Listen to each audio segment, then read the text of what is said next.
Pahit bukan penyakit, hitam bukan kutukan. Karena terkadang pahit dan hitam itu kita perlukan untuk menemukan suatu nilai dalam kehidupan.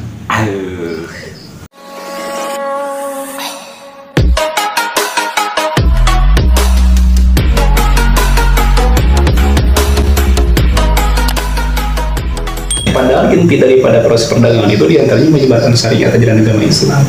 Hingga pada akhirnya Islam menyebar luas sekarang di Indonesia, seperti itu.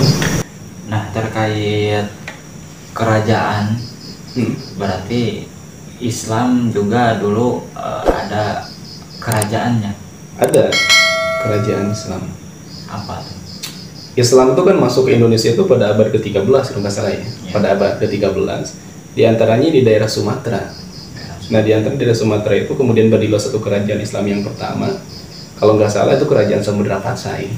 Kerajaan Samudra Pasai pada saat itu. Nah, cikal bakal penyebaran ajaran agama Islam, kemudian tumbuhnya kerajaan Mataram, kemudian kerajaan Demak dan sebagainya. Itu cikal bakal pertamanya di antaranya kerajaan Samudra Pasai. Yang memang pertama kali ada di Indonesia, kemudian sama tujuannya di antaranya selain memperluas kekuasaannya, juga menyebarkan ajaran agama Islam dengan tokoh-tokohnya gitu.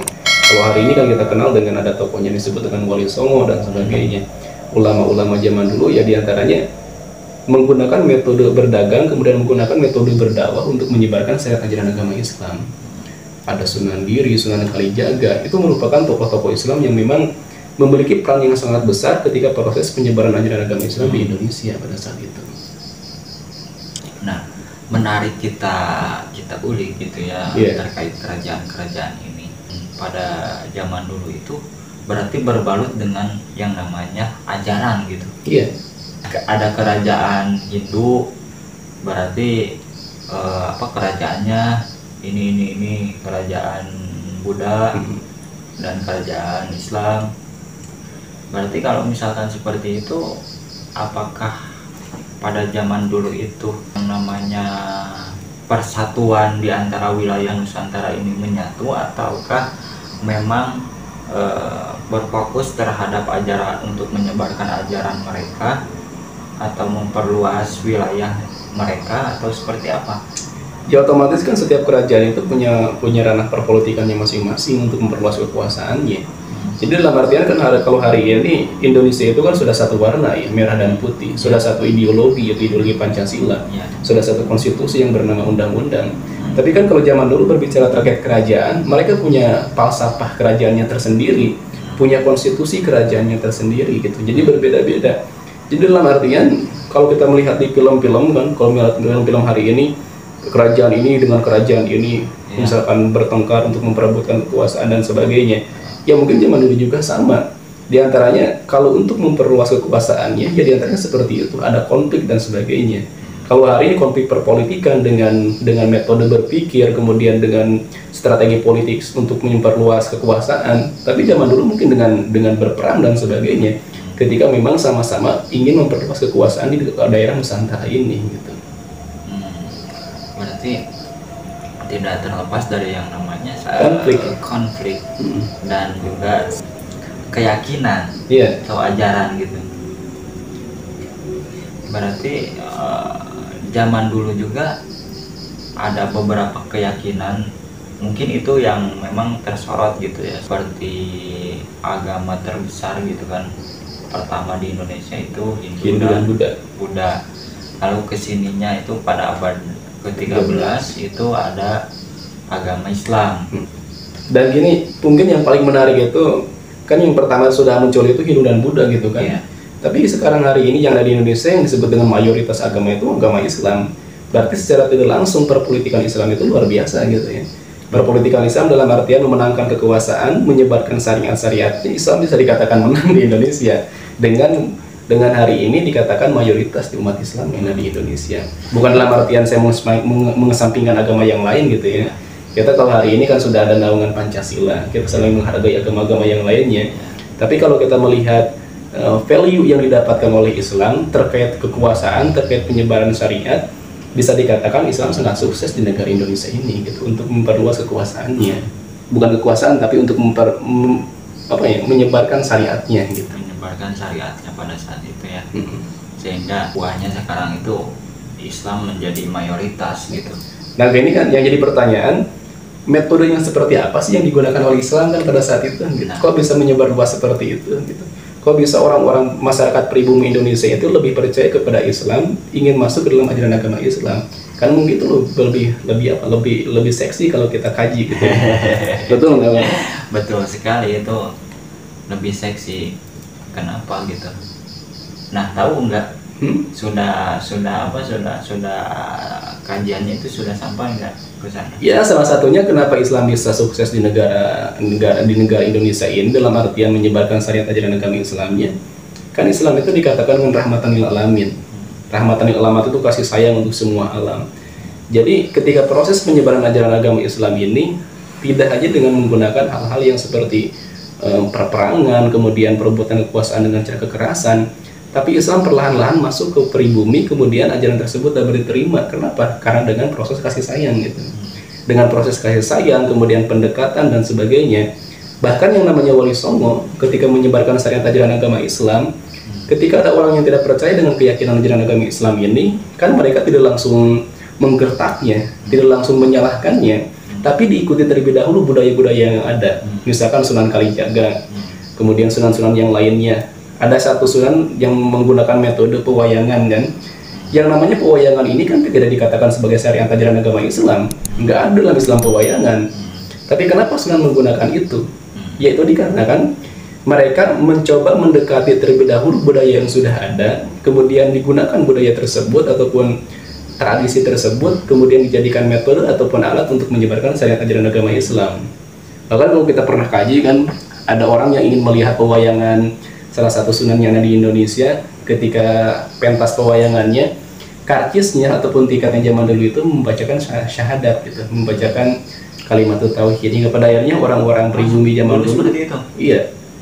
Hingga pada akhirnya orang-orang zaman dulu itu ingin melihat pewayangan itu, ya diantaranya, oh ternyata yang membawakan pewayangan ini beragama Islam gitu. Ternyata Islam menerima hal semacam ini. Islam juga tidak melarang hal semacam ini yang sudah ada budayanya di Indonesia gitu. Nah, jadi agama Islam dapat diterima dikarenakan dengan hal-hal itu. Salah satunya menyesuaikan dengan budaya yang sudah ada gitu. Meskipun bukan syariat ajaran agama Islam, tapi seandainya itu menjadi kemaslahatan untuk Islam, digunakan pada saat itu. Berarti pendekatannya itu secara budaya juga ya, dilakukan gitu. Dilakukan oleh Islam. Makanya seperti sekarang kan ada yang disebut dengan animisme, dinamisme dan lain sebagainya. Berarti awalnya itu dulu memang kan mayoritas Hindu Buddha gitu. Iya, betul. Makanya ya mengikuti alurnya seperti apa gitu di Nusantara. Nah, gitu. Makanya kalau berkaca sekarang, kenapa misalkan dua tokoh Islam hari ini gitu ya, misalkan kalau bicara terkait dua tokoh Islam yang membuat organisasi di Indonesia, misalkan kalau berbicara terkait mohon maaf ya, Nahdlatul Ulama, kemudian berbicara terkait Muhammadiyah, kan sebetulnya itu merupakan tokoh-tokoh Islam dua-duanya. Ada Kiai Ahmad Dahlan, kemudian Kiai Haji Hasyim Asy'ari. Kedua tokoh ini merupakan orang yang memang belajar di Mekah, sama-sama di kota Mekah pada saat itu.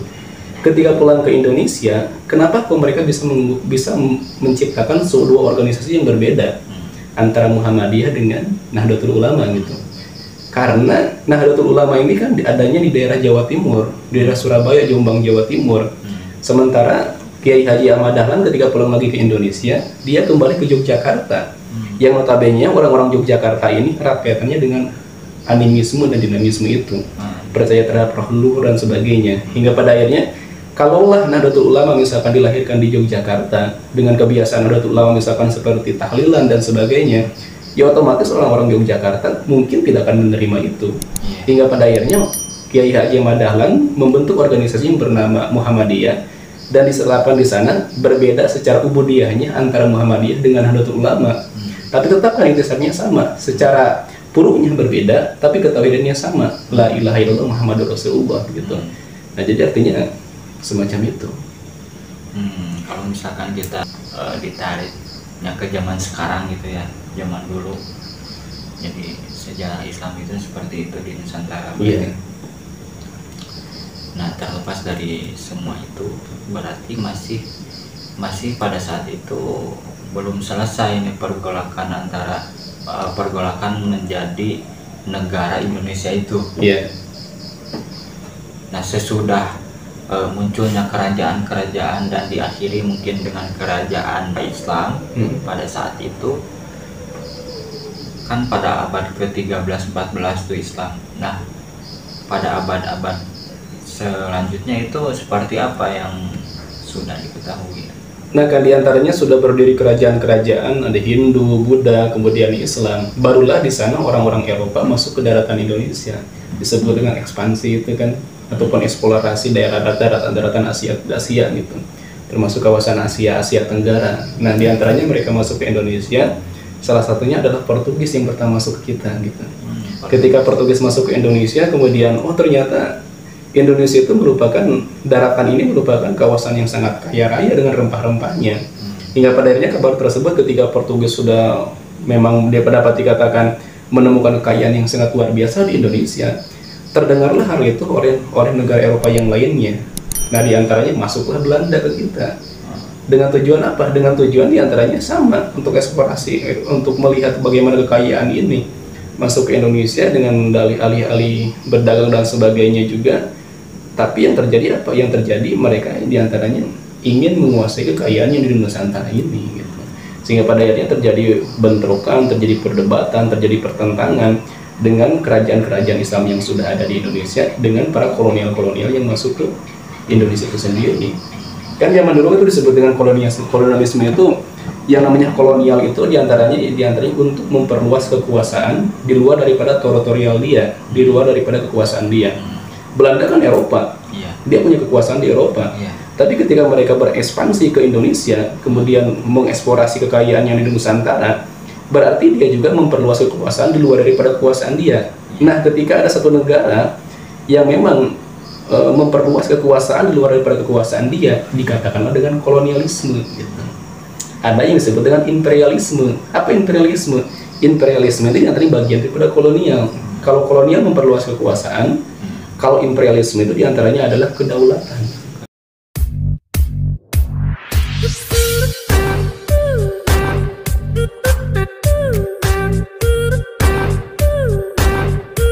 Thank you.